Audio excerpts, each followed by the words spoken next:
All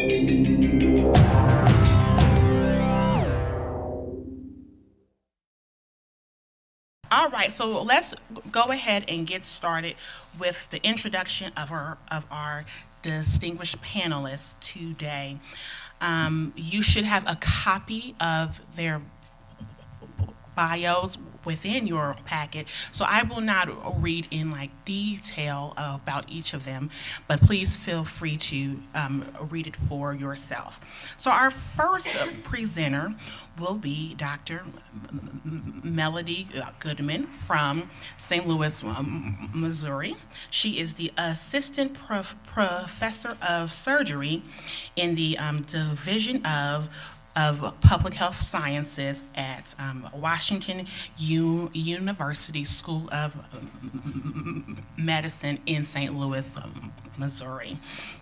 She believes in community, which lies at the heart of public health. And she is currently engaged in community-based participatory research. Please join me in welcoming Dr. Goodman.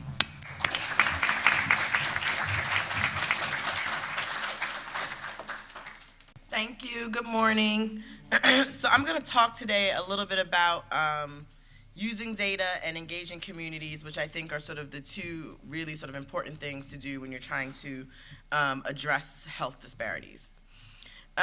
So I put this up because I think people often think health disparities is hot and new and sexy, but people have been documenting differences in health status between races for a long time, starting in 1899 with the Philadelphia Negroes. So while it's sort of a hot topic now and it has really sort of surged in the last 20 years, this is work that has been ongoing for a long time. So we know that Missouri has some of the highest cancer mortality rates in the nation. African Americans in Missouri have higher rates of infectious and chronic diseases, higher rates of avoidable hospital admissions, and are more likely to be diagnosed at later stages of disease.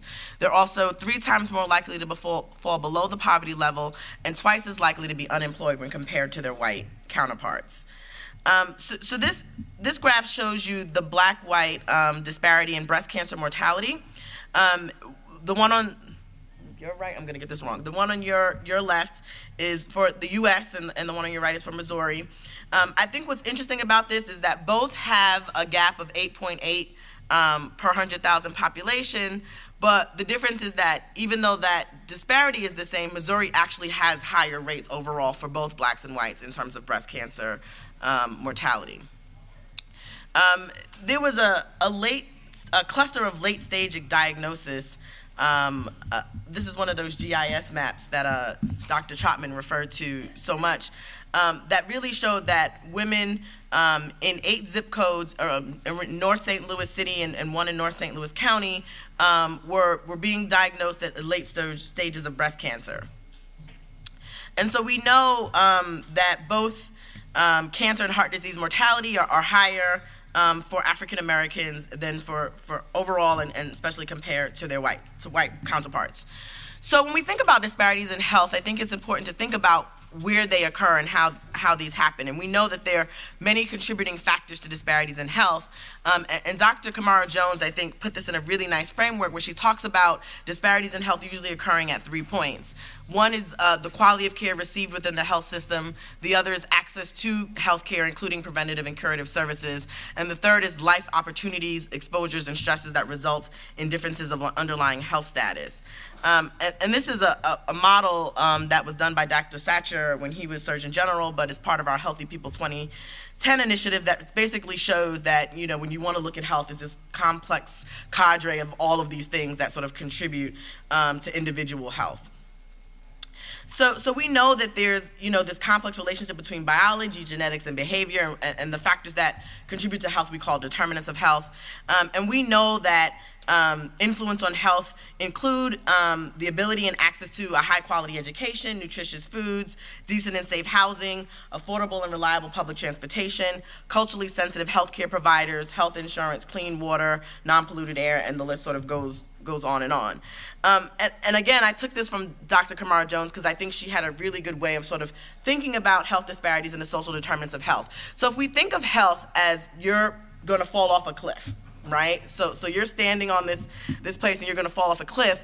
Primary prevention is supposed to stop you before you fall off the cliff. That's the role of primary prevention. If that should not happen to work, then secondary prevention or safety net programs are supposed to catch you as soon as you fall, so sort of right there at the top before you reach the bottom. And then if all else fails, you sort of fall all the way to the bottom, and that's when you're sort of in tertiary prevention or medical care. And if you want to think about disparities in health, you have to think about the fact that people are on different cliffs at different heights, and people are on their path towards the edge of the cliff. Some people are closer to that edge than others, right? And so when we think about primary prevention, for some people it's too late, right? And safety net programs are all they have, right? So the guy who is on that sort of lower level, primary prevention happens for him too late, and he's going to fall off, and safety net programs are sort of all that person has, right? And so the way Dr. Jones conceptualized this, I think, is sort of really good. And so she talks about the differences in the height of your cliff as sort of those differences in exposures, your life opportunities, your stressors that happen. And then those differences of how close you are to the edge of the cliff are differences in access to health care, right? And then the difference of how far you're going to fall is the difference in the quality of care you receive. And so those are the 3 points in which health disparities can occur. And I think, we talk about disparities a lot, but I really like to frame this in a health equity perspective, because I think equity also has some judgment in it of unfairness and unjustness. And so if you think of health equity as the assurance of conditions for optimal health for all people, then to achieve health equity would mean that we value all individuals and populations equally, that we recognize and rectify historical injustices, and that we provide resources according to need. And so what we really know when we think about this stuff is that place matters, right? And so your zip code is a better predictor of your health outcomes than your genetic code, right? And geographic location determines your environment, your social environment, your physical environment, and your built environment. And we also know that residential segregation is one of the many causes of disparities in health between blacks and whites. It is that structural linchpin that maintains structural inequality in the United States. And prior research has found associations between segregation and poor health status, poor birth outcomes, infectious disease, exposure to toxins, mortality, and health literacy. And so when we talk about segregation, we're talking about differences in social and physical environment that affect health. So the idea that people of different populations live in different communities, that's not the problem, right? But we're talking about differences in social economic status, housing, quality jobs, safety, social networks, access to and quality of goods and services, and access to and quality of medical care. And so we know that communities of color have higher poverty rates, lower median incomes, poorer schools, older housing stock, and lower home ownership rates. So in this case, like I said, it's not just the physical isolation of people. When we talk about segregation in this sense, we're talking about isolation from opportunity and opportunity structures. And that's really what the issue of segregation is impacting. So not too long ago, the BBC did a documentary called The Delmar Divide, and it was basically about Delmar Boulevard in St. Louis and how it divided these two communities. For the Sake of All is a project that I'm working on, which is a report on the health of African Americans in St. Louis. And part of that is we updated this map using 2007 to 2011 5-year estimates from the American Community Survey. And unfortunately, the results got worse when we looked at it compared to the 2000 data. And so this is, I'll put this in context. This area is about a half a mile north of Washington University School of Medicine. So this is one of the most prestigious medical schools in the country. It's definitely sort of a home to health and research there in St. Louis community. And so right there, right north above the city, when you get past the nice restaurants, are these sort of two communities, right? And so the community south of Delmar, right, has a home value that on average that's $310,000. Their median income is $47,000. 67% of that population have a bachelor's degree, and 70% of that population is white. If you cross Delmar Boulevard, it is one street. It changes dramatically. The home value there, north of Delmar, median home value is $78,000. Median income is $22,000. 5% of the population have a bachelor's degree, and 99% of the population is African American. So when we talk about segregation, it's not really the differences in races, it's the difference of crossing the street. Think about what your opportunity changes like if you could just move south of Del Mar, if you were living north of Del Mar Boulevard, right? And so we know that in Missouri, African Americans are concentrated in 15 of the 115 counties, right? The top 3 are St. Louis City, St. Louis County, and the county that includes Kansas City, Missouri. So basically urban centers, right? But St. Louis is one of the most segregated cities in the United States. And so based on 2010 census data, they took the top 50 metropolitan areas that had the highest population of African Americans and looked at segregation in those places. St. Louis ranked 9th on that scale, right? And so we know that discriminatory housing practices played a significant role in shaping hyper-segregated communities in St. Louis. And African Americans in St. Louis tend to live in segregated neighborhoods regardless of their income. And so we use this dissimilarity index, or the index of dissimilarity, to measure the degree of segregation. And 0 represents complete integration, and 100 represents complete segregation. And just to give you a frame of reference, South Africa under apartheid had a rating of 92. Right, and so the St. Louis metropolitan statistical area has a score of 71. And it's hard to think about this, but the way you can kind of interpret it in your mind, and this is not the way it would happen in practice, would be that 71% of African Americans in St. Louis would have to move into predominantly white communities in order for us to have an integrated society. And if we look at St. Louis City by itself, that number is 65, so it's about 65% would have to move. So again, this is another one of those GIS maps that Dr. Trotman talked about, because I do think it helps you see what I'm talking about more visually. So this is St. Louis City and County. The areas in red have the highest concentration of African Americans, and the areas in dark blue have the lowest concentrations of African Americans. And so you can see pretty clearly where African Americans in St. Louis reside. Well, we took this information and we looked at the association between the percent of African Americans in the zip code and some outcomes. And so we found that that was significantly associated with median income, the persons above age 25 that have a high school education, the percent of population that live in poverty, but also some outcomes that people weren't thinking about. They're also associated with cancer mortality and heart disease mortality.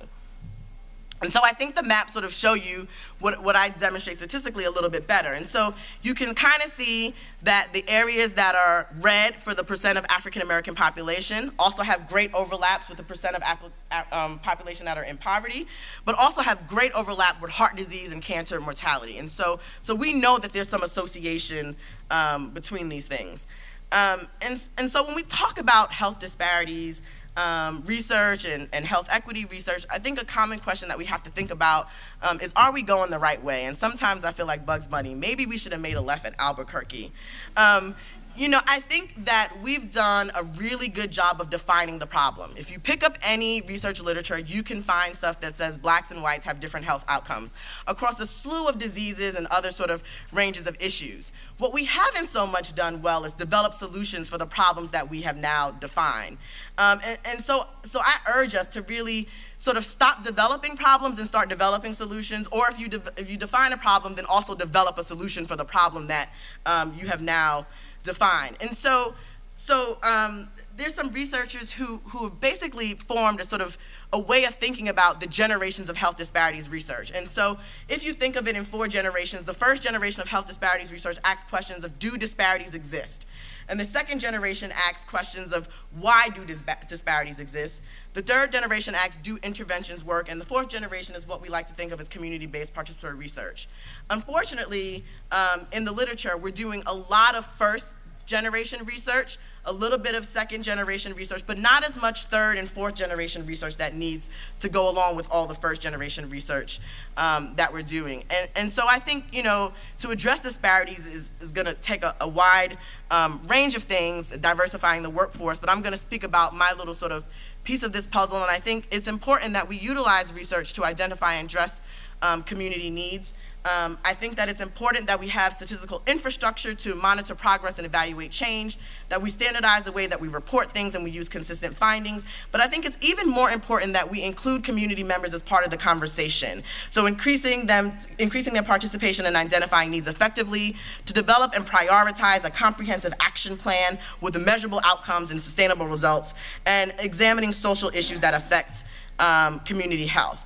And so I think communities provide the social and physical environment that influence health behaviors, attitudes, beliefs, perceptions, as well as access to goods and services. And so it's necessary to engage communities to improve health outcomes, access, and quality. And so in some of the work I'm doing, I'm really interested in training. So we know that engaging community members in research is often the missing link to quality and outcomes in health promotion activities, disease promotion initiatives, and research studies. And we believe that participating in public health research training can prepare community members for collaborative work with academic researchers and empower them to act as equal partners in the research process. And we think this produces a special thing that I like to think of as research synergy. And so that's basically when community and academic partners come together and they combine their perspectives, their resources, and skills, but it enables the partnership to produce something that no one of those individual partners could have produced on their own. So by coming together, we get more than if we sort of worked individually. And I think it also has to be mutually beneficial. So universities can't solely benefit from this process, that community members have to find the benefit and figure out what it is that they get. So I'm not going to spend a lot of time because I'm running out of time, but we really sort of have these principles of CBPR, and I think that it's important that we do that. And I think the one that we often miss out on is to build on the strengths and resources of the communities. We often go into communities and tell them what the problems are. But these communities have existed for a long time, and they have lots of resources, and they have lots of things that are helpful in solving the problems. And so we need to really start there with what they have, and we really need to build collaborative partnerships. So I'm a statistician, and so it's really weird that someone like me would be going out and engaging communities, and people often ask me, how did you become so good at this? And it's no real secret, and there's a poem by Robert Fulghum that I've sort of adapted, and I think it's sort of, all I really need to know about community engagement I learned in kindergarten, right? So wisdom was not at the top of the graduate school mountain, but it was sort of there in the sand pile, and this is what I've learned. You're supposed to share everything, you should play fair, don't hit people, put things back where you found them, clean up your own mess, don't take things that aren't yours, say you're sorry when you hurt somebody, and it's still true, no matter how old you are, when you go out into the world, it's best to hold hands and stick together. And so I think partnerships are really the key for us as we do this work. Meredith Minkler, I think, has a great quote about health disparities, and she basically says, health disparities is a fight that can be won if our most oppressed communities can be fully engaged as partners in identifying, exploring, and taking action to address the social and health problems they, not we as outsiders, care most deeply about. And so in order to develop solutions that address disparities in health, we must engage those communities and populations with the disproportionate burden of poor health outcomes. Thank you.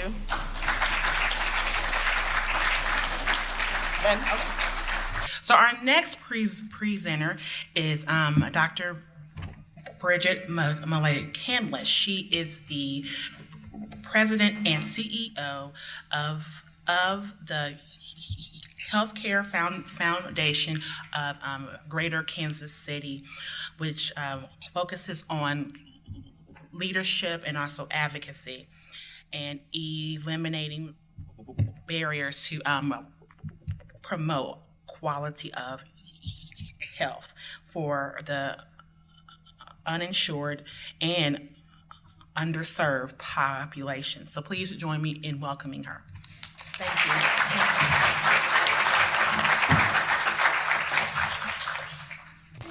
Good morning. It's nice to see so many friends out there, people that I've worked with in multiple stages of my life. So I will back up and give you one brief introduction to me before I got the fancy title.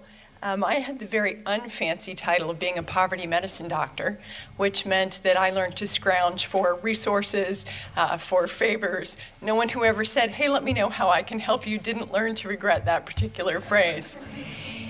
So my background is that I started a free health clinic in Northern Independence, Harry Truman's hometown, and have been serving people who are uninsured. So that was the work that I did in the area of chronic disease management. And so my patients kindly taught me over the many years all the things that I did not learn in medical school. And so my talk is going to be kind of in two parts, one with that hat first, and then with the hat of population health and community health from a funder standpoint. So certainly one of the things that Dr. Troutman talked about this morning was the need to be sure that regardless of how the healthcare system is organized, that it promotes and recognizes the value of the people that it takes care of. It was my sad recognition how unlikely that had been to be the case for the people that I had the privilege of taking care of. So coming in to that setting and recognizing the intense amount of distrust for the medical system meant that my job started like 10 paces back. It was never going to be about what medical problems the patient had on the first probably 5 visits. It was learning the context that they lived in, and that the disease is really only about 10% of taking care of people, and their context is the other 90%. And anybody here who does healthcare knows that taking care of a diabetic who works in a large business versus taking care of a diabetic who lives in their car, very different set of skills that you need to be able to deliver care in those settings. The other lesson that I learned was that the healthcare system had incredibly low expectations for my patients and were eternally shocked that their patients lived up to those very, very low expectations. So we reorganized our clinic around very different principles. The other lessons that I learned were that medicine is more relationship-based in poverty medicine than anywhere else, because that is the true currency of care. That it is my job to not just be someone who can give advice, but I had to move into that inner circle of relationships. I had to be part of that family unit for me to have any kind of credibility in that situation. And the timelines are incredibly different. So we train all of our students in kind of a white medical model where the timelines are all on a 30-year time horizon. We spend our time saving for retirement. We worry about how our kids are going to college. We think about long-term consequences of disease, losing your feet, going blind, etc. I don't ever talk about that in my clinic. I talk about erections and infections because that's on the timeline that my patients live in. My patients live in a 2-week, 1-month time frame, and everybody understands that if you have an infection, you can't go to work, and erections are self-explanatory. So by rephrasing that timeline, the patients did a much better job of teaching me how to communicate much, much better with them. And so that's been one of the things that we worked really hard on in training all of those medical students and all of those pharmacy students to rethink what's important to people and speak in a language and system that works for them. So that leads me to the next point, which is how versus what. So medical schools are designed entirely around what? What diagnosis, what drug, what treatment? Great. They skip that particular how. Like, how does the patient take it? How does the patient afford it? How does it fit into their lives? How do you actually conform with this incredible complexity of things that I ask you to do every single day? So I really think that medical schools are going to get redesigned entirely around the how, and that the what's going to be probably a second-class citizen, and I look forward to that point. On the foundation side, I realized after a period of one diabetic at a time that I had to think bigger than that one set of sugars and that one set of blood pressure readings, and that I was going to have to work on the policy side. So I went back to school and got my MBA so that I could learn to speak politician. And it's a second language, just in case you haven't picked that up. Sorry, Judy. And so I will tell you, my incredible ignorance of the healthcare system is an embarrassment to me, that I did not understand the 4 parts of Medicare. I didn't really have a fabulously functional knowledge of the difference between Medicaid and Medicare, and I did this every day. And to my eternal shame, I will tell you that I raised my hand on the first day of MBA school and I said, so you guys keep talking about this place called CMS and I don't know what that is. So that's the Center for Medicare and Medicaid Services for anybody who doesn't speak fluent government. And I really wanted to know why, if it was going to be both of those, they wouldn't have named it CMMS. But nobody could answer that really critical question for me. And then I found out it really used to be called HCFA, and I remembered what that was, so that helped me out a whole bunch. So moving on to the foundation side, you would think, boy, this is nirvana. This is the place where you have $500 million in assets and you really get to sit down every day and figure out how to fix things. And that part is true. I no longer have to pick people's pocket for a living, and I appreciate that. But it also means you have to make incredible choices about what you fund and what you don't fund. And so for every dollar that we choose to fund, that means $2 that we don't choose to fund. And so being able to parse out all of those opportunities and figure out which is the best one to invest your money in brings great challenges. We talk an awful lot about patient capital in the hedge fund land. But I think patient capital is another one of those terms that we need to use when we think about investing in social determinants of health and in people.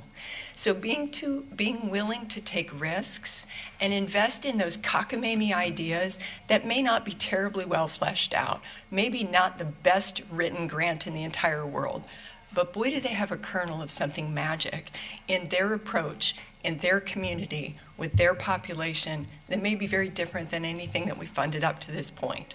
And the risk is that we will make really bad bets, and we have. And that's okay. You know, it's like appendicitis. If you don't pull out a couple of really normal appendices, it means that you didn't take enough people to the operating room and you missed a lot of opportunities to take care of people better. So Healthcare Foundation takes care of 6 counties on the Kansas City side. Now, in this area, y'all have Missouri Foundation for Health, and they cover 84 counties in the city of St. Louis, and they produce these fabulous brochures that you got in your bags. And they've been a very good thought leader and partner for the central part of the state. And we're younger than they are, so we have more time to make mistakes. They're about 5 years ahead in their evolution than the Kansas City side.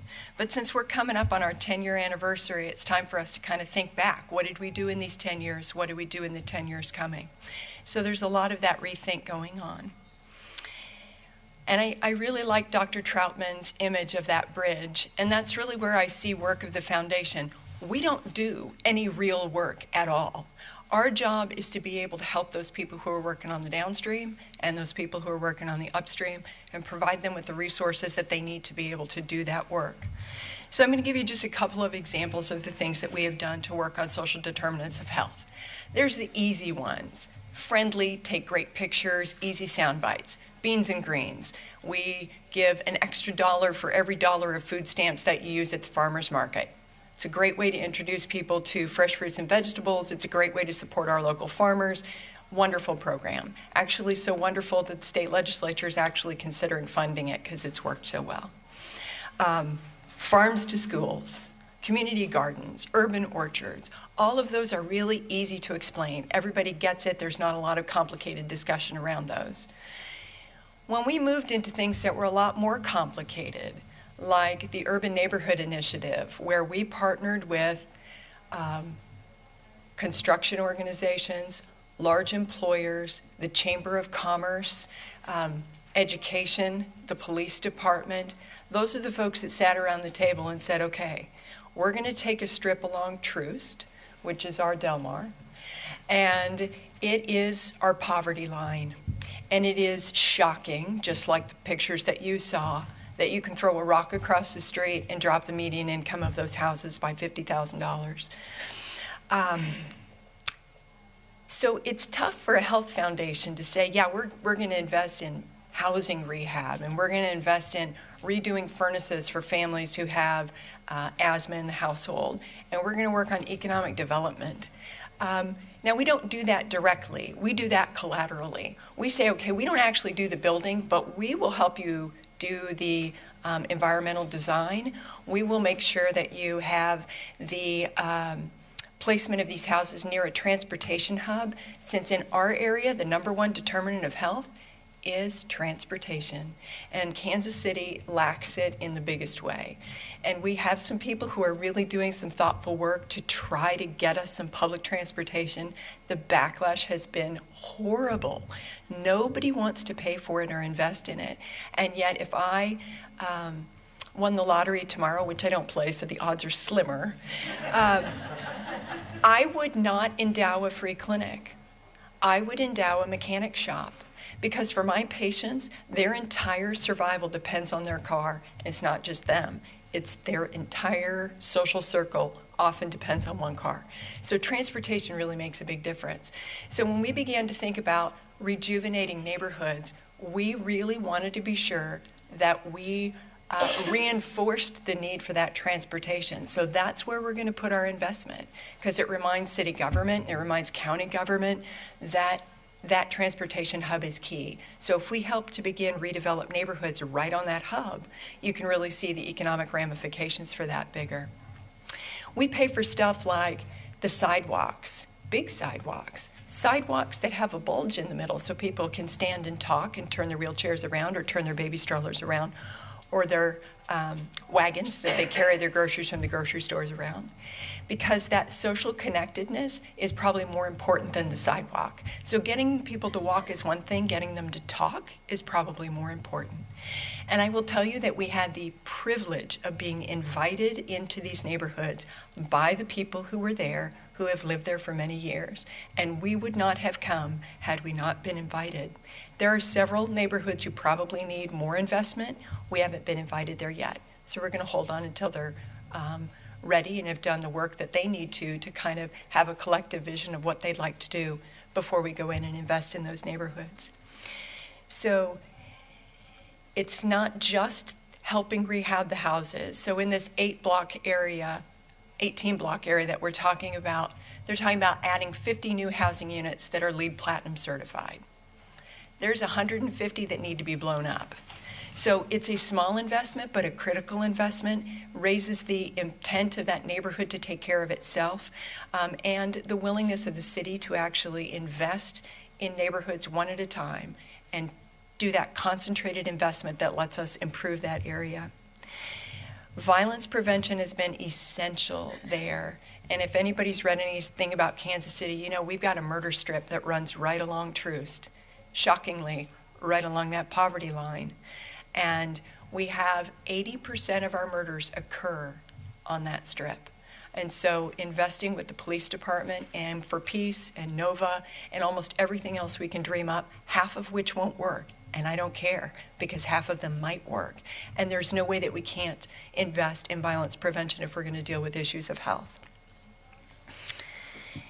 The other place that we've been putting our efforts, and I know that we're not supposed to be political, so this isn't political. To me, this is pure business, is Medicaid expansion. It's the greatest opportunity my foundation is ever going to see to address the needs of the underserved and the uninsured. It is one piece. It is one imperfect piece. I still think that it is an essential piece to be able to move health and wellness forward and to change the conversations we have, because then it isn't about the resource, it's about how we use it wisely and well. And I think that we have opportunities to adapt Medicaid so it serves people wisely and well. We need to take that and visit with your lawmakers if that's an interest of yours, and tell them how much you appreciate the hard work that goes into crafting legislation. They get a lot of grief, but it really takes a lot of time and effort to come up with something that works, and being willing to admit that it will not be perfect the first time, and that we're going to have to go back over and over again to clean up the edges, just like we're going to have to do with the Affordable Care Act, and that's okay. So one of the things that we talked about earlier was about the idea of community conversation. So we are about to have a community conversation in Kansas City in October with 300 folks. We'll invite 500, 300 will come. What are the opportunities? What are the places things have gotten better? Where do they think we still need to invest money? Because foundations are really good about making decisions. We're not always so fantastic about listening to the people for whom those decisions are impacting. And so hopefully that community conversation, it won't be a scientific sampling, but it will be a place for us to listen, both to acknowledge the worth of the conversation that we're having, as well as to be able to take that to help inform our work in the future. Not just in money, but in advocacy and in leadership. I can't build a rail line, but I can bring the people to the table to recognize why the rail line impacts health and impacts jobs and impacts development. And so it may be a place that we have the opportunity for access and influence, more importantly than money. And so I challenge you. Some of you are in public health, some of you are with tertiary care centers, some of you are with research institutions. We are creating community needs assessments. Public health does one and the hospital does one because they have to. Well, what if we got to do a community needs assessment where we put folks in the room and instead of talking about the product, we asked about the questions. What do we need to know about community health that we don't? What information does Deb Howenstein have about community health that I don't have? What information does my business community have about health that she doesn't have? And figuring out if there are ways that we can do shared thinking, and always after shared thinking comes that opportunity for shared problem solving. So I actually see healthcare on the horizon of phenomenally optimistic work. And I thank all the people in this room who spend their time and dedication and energy doing what is not very glamorous and very often thankless, but very, very rewarding. So thank you for inviting me.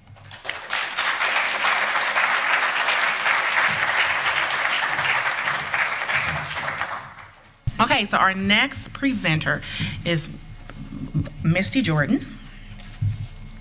And just really quickly, she is the coordinator of health services at the Kitchen Clinic in Springfield, Missouri.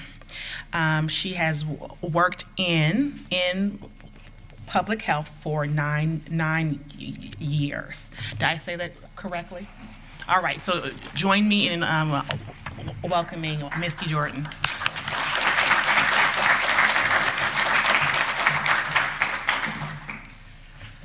Hello, I'd like to talk to you today about what some of the things are that the kitchen is doing to decrease the impact of social determinants of health, and I'd like to start out with some history and overview of services. The kitchen started in 1983 with Sister Lorraine, who just wanted to serve one hot meal to those people in need. The clinic followed along 2 years later in 1985, and it started as a donated van in the alley behind the Missouri Hotel, which had a volunteer doctor and nurse who provided services once a month. Our mission is to serve those that have become homeless and those who need our assistance. Missouri Hotel is where we house those people that need our help. We serve 3 meals a day. We have skills training, and we provide personal products. Last year was for 320 adults and 211 children. Missouri Hotel was built in 1928 and has 90 rooms. Our dining room served over 82,000 meals. Our Rare Breed Youth Outreach is a youth component of the kitchen, and they have a drop-in center who sees an average of 65 youth, at-risk and homeless youth each day. And they also have a housing program which has 38 scattered site apartments through the community. Our Family Nurturing Center saw an average of 120 children monthly and served 171 school-age children in activities. The Medical and Dental Clinic is the only free clinic in Greene County, and we serve over 1,000 people each year. We provide primary care, some specialty care, and we also offer free prescriptions. If people did not have us, they would probably go without care, or they would seek care at the ER. As you can see, we offer several specialties, and those specialties are brought to us by volunteer providers throughout the community. We could not exist without our volunteers. Our patient population is based on the uninsured population. No Medicaid, no Medicare, no private insurance. Those are the people that we see. And we see mostly the working poor, unemployed, and the homeless. 13% of our patient population is homeless. And you can see the stats for 2013. Most of our patients come from Greene County, but we have some people that come up to 100 miles for care, and transportation is the #1 reason for canceled appointments and no-show visits because people just can't get there. As we heard before, when the car breaks down, everybody on the street sometimes cannot make it to appointments. We filled over 43,000 prescriptions during the year. And our top medical diagnosis is mental health. The mental health complaint is still #1. Diabetes follows closely second. We have these goals for our patients, and some of the things like increased medication knowledge, fewer emergency room visits, and things like that are tracked through patient visit sheets and through self-reporting. And we work towards these goals by offering a lot of education. We have been fortunate enough to have a grant to give us a patient educator, and then we also have a diabetes educator, and we have offered classes like freedom from smoking, diabetes education in English and Spanish both. We have had the chronic disease self-management, walking with ease, and exercising with arthritis. And all of these things combined with the health care have gone on to help our patients improve their quality of life. This is Roberta. She has been with us several years, and this is just a quote of hers on the benefits of having the kitchen there. And just one of the things that she has told us is that she feels like we have saved her life in many ways. And she has just recently qualified for Medicaid, so she is moving on to a different healthcare provider. And that's kind of been bittersweet for her because she's been with us so long, she's kind of comfortable with us. Greene County, I just wanted to give you a picture of the location and some basic stats. And as you can see, we're not a very diverse population, mainly just white only in the community. And I know that there are many areas with MSU and the Chamber of Commerce and things like that that are working to increase the diversity of our community. Student lunch program varies quite widely through the community. Boyd Elementary, where our students go to school that live at the hotel, the free and reduced lunch rate there is 77.3%, even though the average in Greene County is much lower than that. New programs that we have in the community are Beacon Village, and it is a new housing development that serves below market rate rents for people who meet the income guidelines. Our Home at Last program is a program specifically for the veterans and those that are becoming homeless to save them from that. Rare Breed Living is a youth program and helps young people in the transition to self-sufficient living and letting them become independent on their own. Rapid rehousing is for those that are becoming homeless for the first time, and it's temporary help. And then we have our Housing First program, and our Housing First program is the program that we feel like is impacting health the most, and I'd like to discuss that a little bit further. It started in July of 2013, and it houses our chronically homeless. They score on the vulnerability index, and when they scored, how we picked the people that we started housing is they started with an 8, and that's the highest score, and the highest scores were housed first. And that is exactly what the program is. Put them in housing before we do anything else. Then we wrap them with services. They are assisted by the ACT team. The ACT team has a licensed counselor, licensed practical nurse, and 2 case managers. And they get them in housing, and then they start picking up the pieces of their lives, trying to help them get things together. The number one thing they do is get them into health care.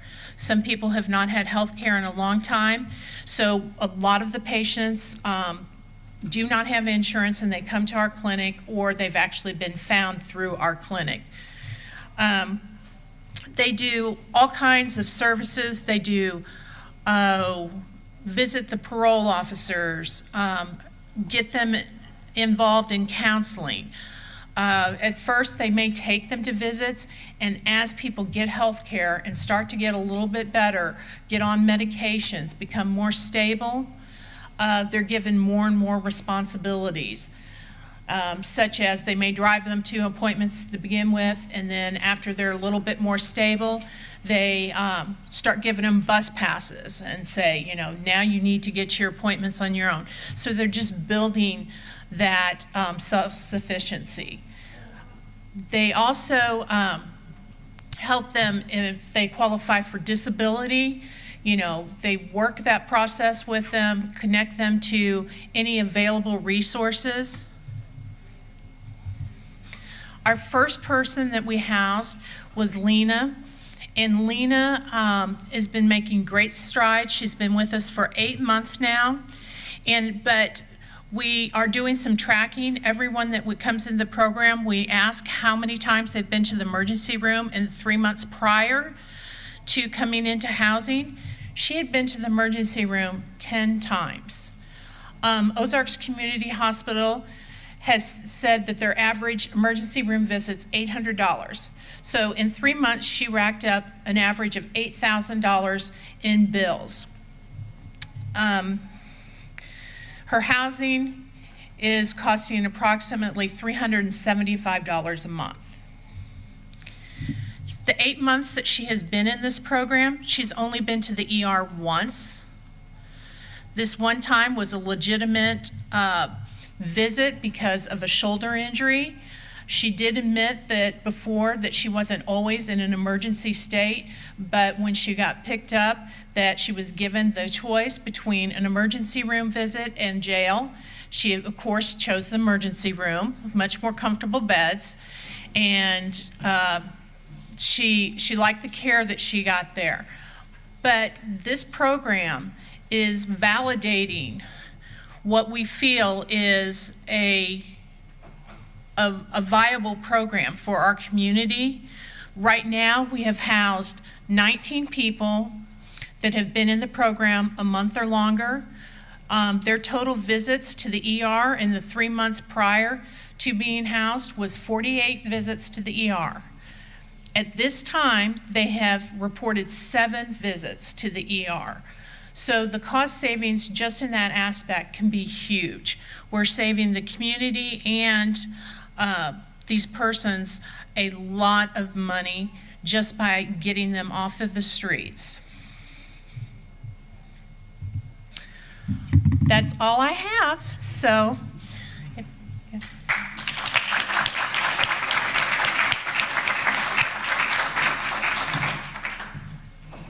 Thank you so much. All right, now we are going to take questions. So if you have any, please stand up. Yes. And talk loud so we can hear you. Hi, my name is Andrew Shaughnessy, and I'm manager of public policy for PROMO, which is a legislative organization that advocates for lesbian, gay, bisexual, and transgender equality here in the state of Missouri. And part of my work is grant funded through the Missouri Foundation for Health. And now the report that you all got in your packet, thank you. In your packet has been a game changer for us, looking at disparities found in the LGBT community here in Missouri. And this is a question for Melody because I'm a numbers person as well. And part of our grant cycle this year has been outreaching to area hospitals to make sure that they do have LGBT welcoming policies.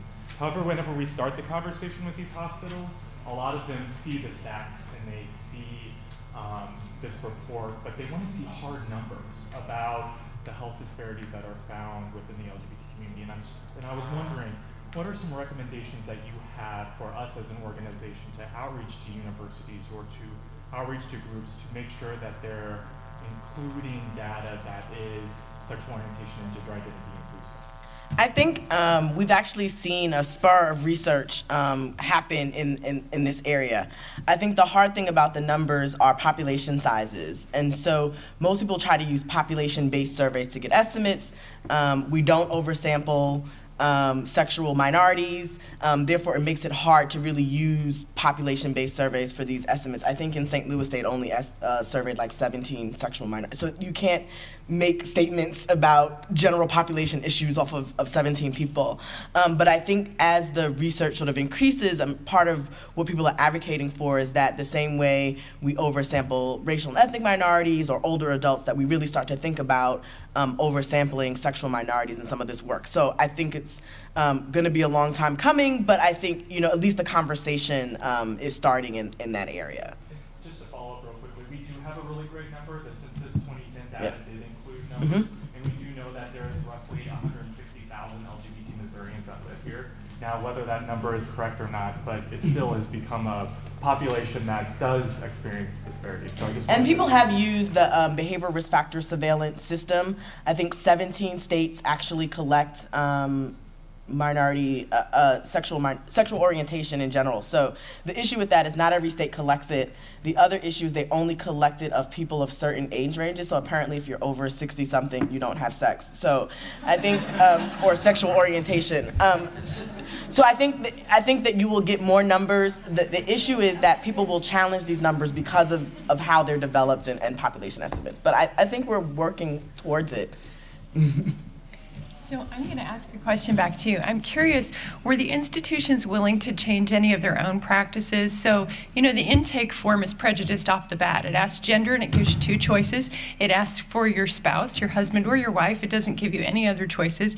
And the poor person at the computer station has nowhere to put those other fields. And so, I'm always asking back, okay, so how are you our partner? Right, and that has been a challenge, and we've actually, in working, and I'm comfortable saying this, with Barnes Jewish Hospital, they have been looking at that challenge, and their thoughts are that it's just hard because they already have a form that they've been using, and it's hard to map out how they can integrate sexual orientation or gender identity into those forms. And a lot of them are also having third companies do their form outtakes. We're seeing that, and so it's mainly up to that third company who is doing the electronic forms for the hospital that we're seeing the problems with. But I've heard a lot about mapping, and I'm really interested to see how that could actually help hospitals. Does that answer it? Sorry. Yeah, and I think as people do more work in the area of cultural competency, that LGBT needs to be part of that. Folks need to be at the table to talk about that as its own unique group that requires some attention. Thank you. More questions? Yes. Hi, my name is Tiffany Phillips. I'm with Primaris. My question is for you, Melanie. You talk a lot when we talk about disparities about Black versus white. And even though I know that Missouri doesn't have a lot necessarily all over of racial diversity, I think about things like the Bosnian population in St. Louis.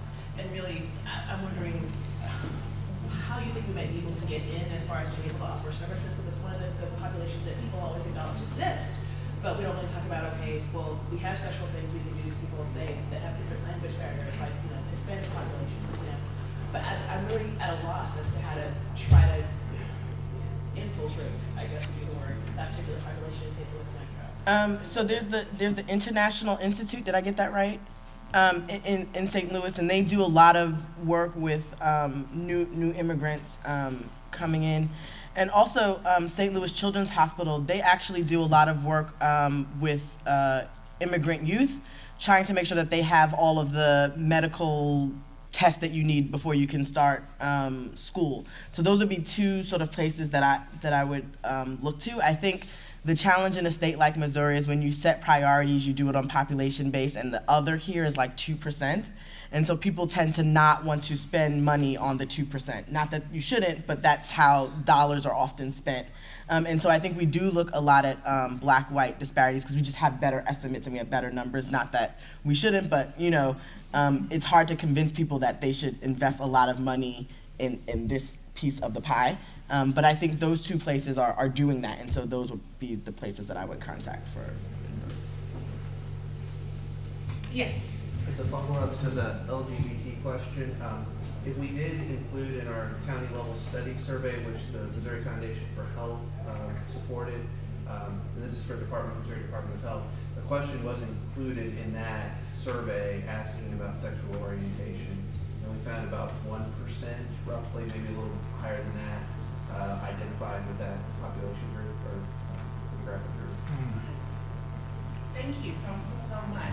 And I guess actually they will be doing a training, this group here. Can you stand up and introduce yourself, so they'll know? Andrew Hunter, Missouri Department of Health. We are responsible for the data dissemination activities for the department, help develop the data sets that feed into the MICAs and profiles, so for community health assessment, and offer some trainings this summer throughout the state on how to use those tools for grants, health assessment, and other activities. All right, thank you. And then he will go into more detail this afternoon during their session. More questions. These are great. Oh, fantastic. Okay, start here and we'll work our way around. Richard, how do we make community health needs assessment real instead of just a requirement? Well, I would encourage, so the question was, how do you make community health needs assessments real? So reading lots and lots of these, I would say that I'm shocked by the lack of community voice in them. The ones that I've seen in our part of the world, some took the step of reaching out to service organizations, but not very many took that next step to actual people to do even simple focus groups. If you had to name the top 5 things that our hospital doesn't do, or I don't even care if it's service delivery, but if it's unmet needs, something, I think even having 20 people sit down and give you a perspective that isn't your own is very helpful.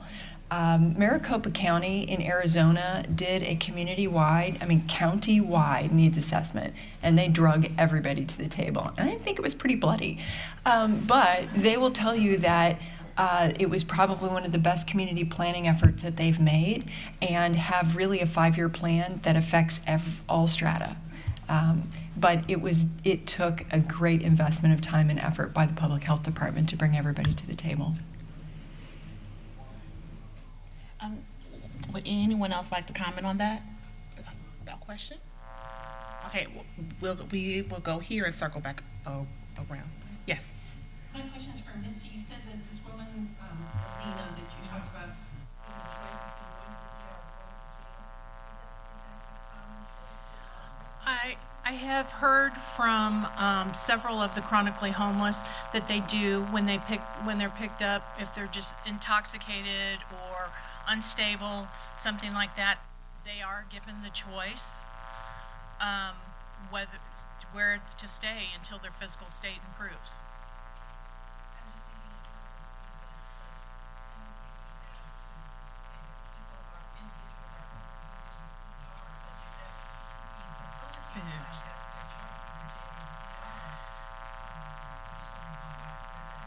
Yeah. I'm not for sure, but we have heard it from more than one person. So, in KC, we're developing a dry out room for that very reason. That intermediate spot where you're not consuming huge amounts of healthcare dollars when somebody just needs to be somewhere with someone to watch them in case they either have a seizure or throw up or. Thank you. My question is for Dr. McCandless. In Kansas City with the foundation, you said that you're waiting for neighborhoods to approach you when they are ready to take the next step. What is the pathway that a community takes?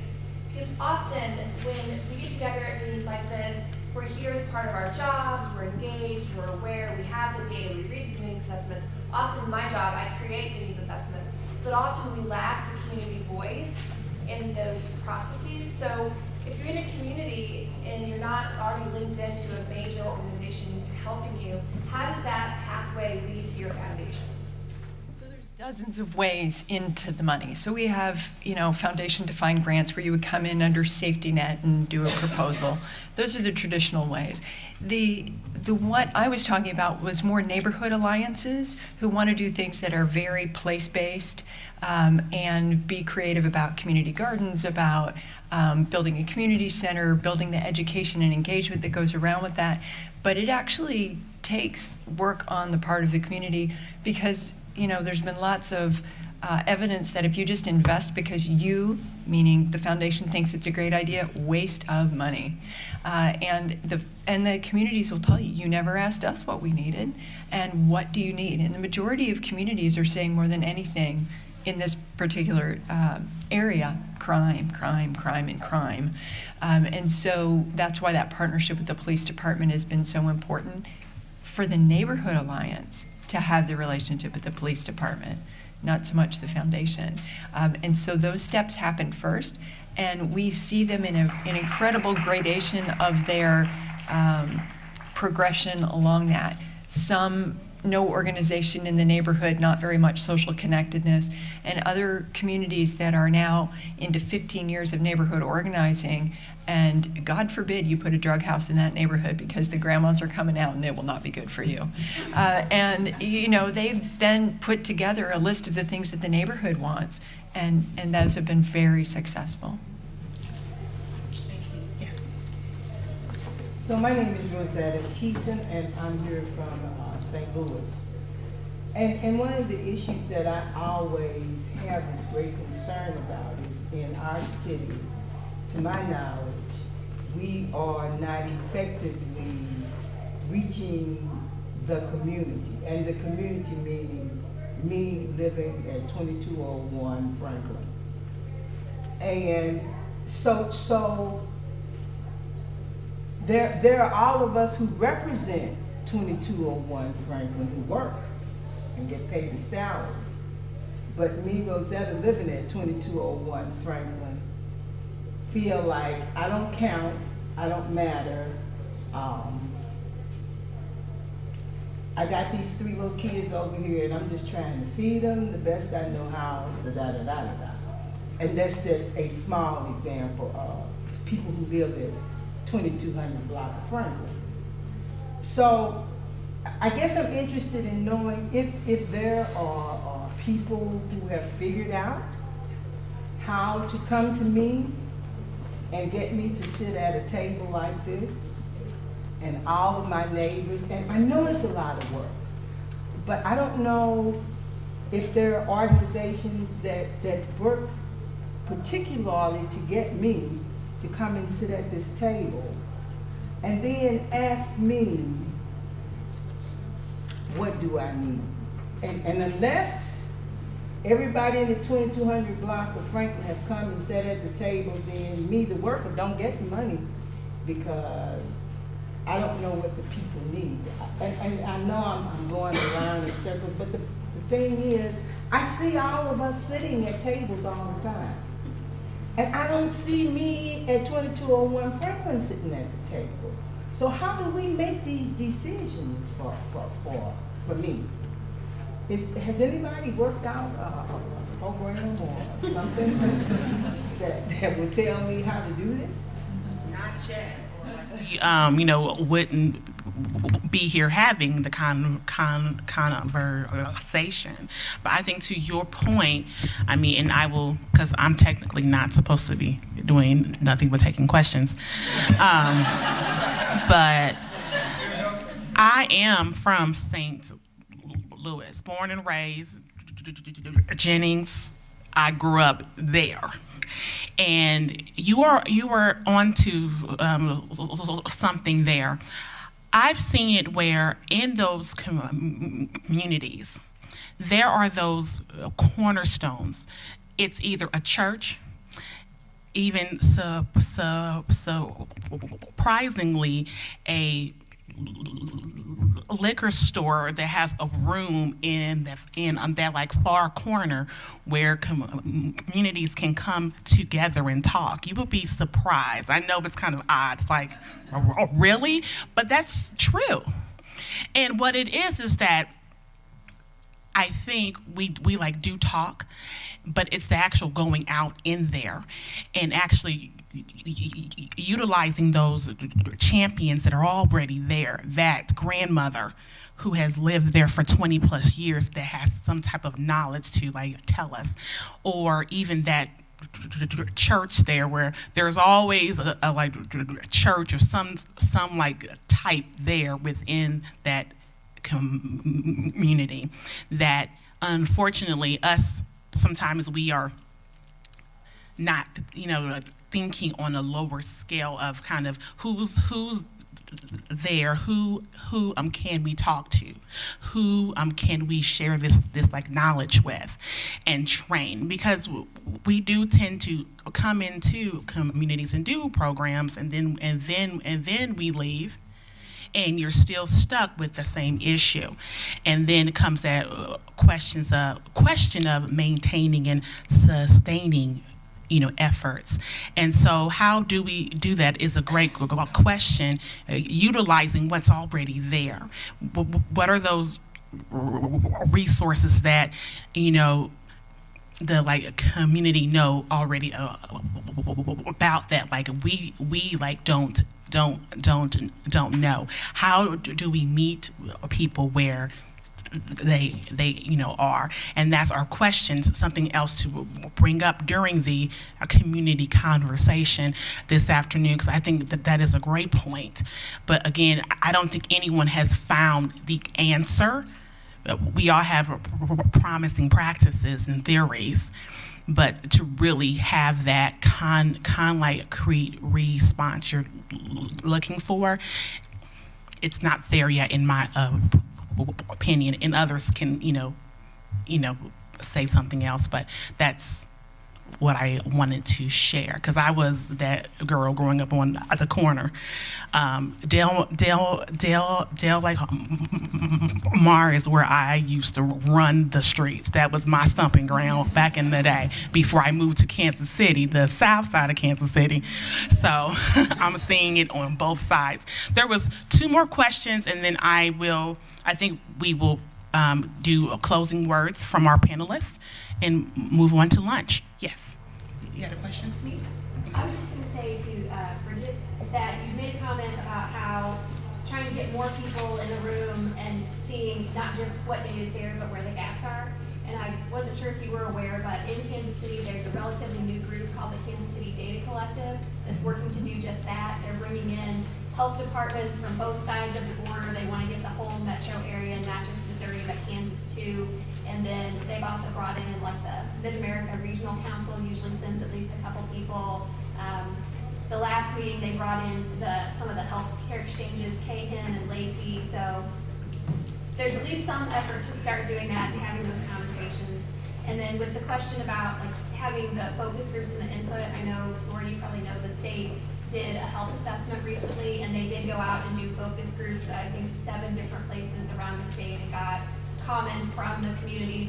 They met with more public health people in one group, and then they had community meetings as well, which I wasn't personally involved in that, so I don't know what the turnout was, but they've got those reports up now on the health website if people are interested in seeing what those comments were. Great, thank you. There was one more question. I saw a hand. Okay, yes. This question is in regards to the statement about a new dawn in health education and medical school, and learning about hows, learning more about the what's in the house. And as an educator in the School of Nursing here, where many of my students will go on to be nurse practitioners, and then I'm also with the Master's of Public Health program, where a lot of my students go on to medical school. And I'm really interested in that comment. I'm really ready to embrace that new dawn, and I'm wondering if you have advice for educators, and with the caveat, that we're sort of tied to our accreditation requirements, and more we're seeing sprinkled throughout our accreditation requirements are essential standards, and there's words like cultural competency and empathy and social justice and all these things that none of us have a real clue of how to teach that. And it's very very intangible, squishy stuff, that there's no really good evidence-based curriculum. The only evidence-based I've really been able to find is study abroad that really cultivates that in a person, an immersion experience of some kind. So, which is a whole new thing for schools of nursing and medicine. So I don't know. I'm kind of rambling, but I was just wondering if you have some thoughts or advice, or how can we promote that further? Well, I think that there are some bodies that are already well involved, which I know you're aware of. Health literacy already has some good curriculum built around that with some good studies and good science behind it. So I think we start with what we know, and then we evolve by asking questions of wonderful people who are working on the academic side. Okay, so if that's the problem we've identified, what solutions are available to us, and beginning to rigorously test those to see what does it matter about what we teach our students. It's going to come whether academic medical centers are ready to teach that way or not, because value-based purchasing is coming, and that is the how, because they don't really care how you get there. They just know that people need to be better, and that's what they're going to pay for. And so, the workforce coming out is going to have to really approach, I think, medical care in a very different way. I don't envy you the task of building that curriculum, but I cheer you on wholeheartedly. And I think, a little bit of this is going to have to be people who do this all the time. And so cultivating a relationship with people who do poverty medicine and do it well, to come and have them begin to help you ask the questions. And that, I think, will help lead the discussion. Just to piggyback on that, I think at Washington University, what they've started to do is bring in public health practitioners into the medical school classroom. So a lot of us who teach public health classes are now actually teaching first-year medical students in their practice of medicine. I teach them about health disparities. And so I don't think our medical school has said that the physicians should do that. But they figured out that other people can come in and talk about social justice and health disparities. And so I don't know if that's the answer, but I think that's the temporary solution of how people are doing it a little bit now. One more, and then we'll go ahead. I actually have a comment in response to that, if I could. So I'm Deborah Helmstein, and I'm with the medical school here at the University of Columbia, and this idea of how to teach sort of an awareness and cultural competency or culturally effective here, or however you want to coach it, is a huge challenge. And one of the most exciting things that, and I talked with you a little bit about this, Lenore, but one of the most exciting new tools that we've had that we're working on figuring out how to incorporate into our curriculum is the work that David Martin with the National Conference on Community and Justice does with the Inclusion Institute, which is an immersion institute that really helps, in my mind, look at sort of attitudes and not just teach skills and knowledge. And it's that was what was referenced by Dr. Troutman in terms of feedback on the facility trainer sessions. We've now had about 65 people from the University of Missouri Columbia Hospital System that have gone through the inclusion training, and now 7 people have gone through the facility trainer training.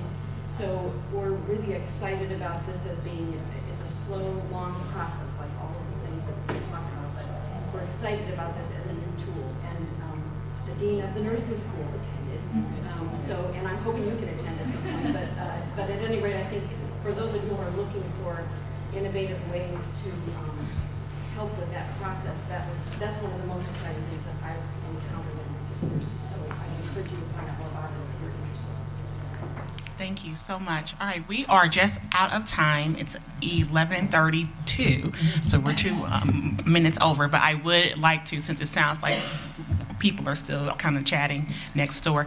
Last words, ladies, for the audience. Any final words?